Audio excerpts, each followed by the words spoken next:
Hey everybody, my name is Corey and I'm so excited because we're starting a brand new series today called RU Happy. And you've probably heard of the phrase happily ever after before, like at the end of a fairy tale or your favorite Disney movie. But that's not what we're talking about when we say happily ever after in this series. For us, it's real life, and that's much bigger than just any fairy tale. For me, my happily ever after moment was when I was on our high school basketball team, and there was this one team that we always struggled against. We just never could beat them. And it was the end of a game that we were playing against them, and we were down by just 2 points with only a few seconds left. The pressure was on, the crowd was going crazy, and I got the ball and dribbled as fast as I could down the court. And then I shot a three-pointer right at the buzzer, and it went in. Bang, it went in. And we won the game. It was an incredible moment. It was like when the whole team rallied around you, picked me up. It was just, I blacked out. It was an incredible moment. And even thinking back to that today, it feels like one of my top moments, one of my top happily ever after experiences. And that's why I love to go back and look at it and think about it. And it makes me happy. And at the end of the day, isn't that something that we all love to do, is to look back at the things in life that make us happy? You know what? I bet if I were to ask you to share your happiest moments in life, you'd be able to do that, no problem. So let's give it a try. Turn to somebody around you and give your 10 out of 10 happily ever after moment in life so far.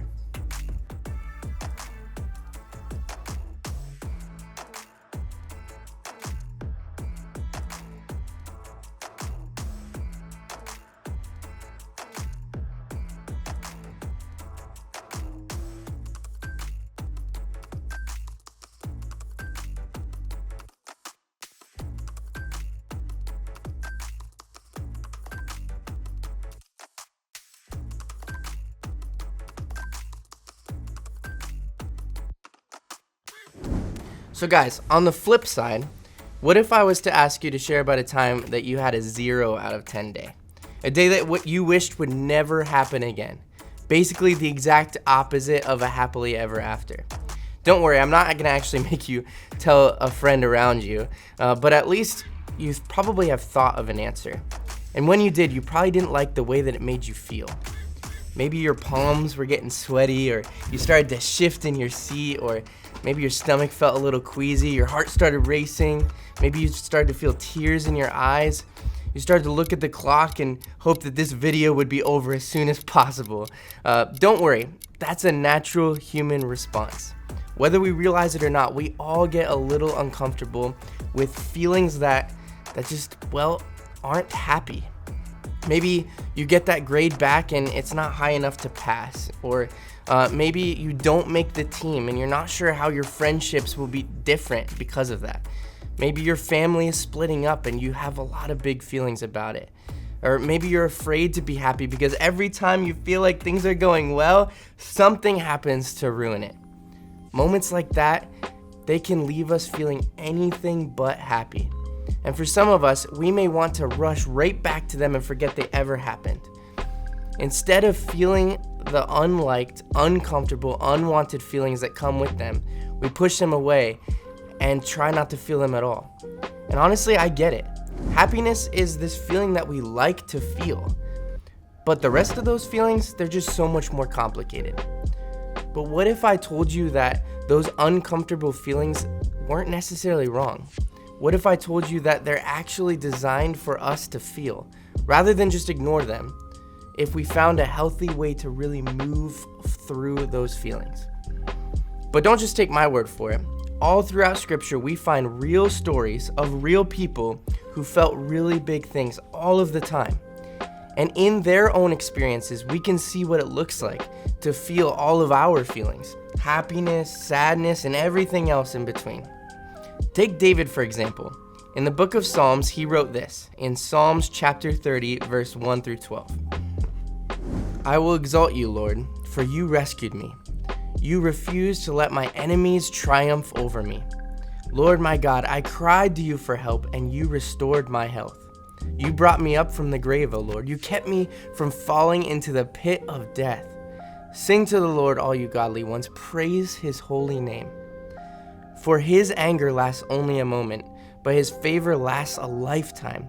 Weeping may last through the night, but joy comes with the morning.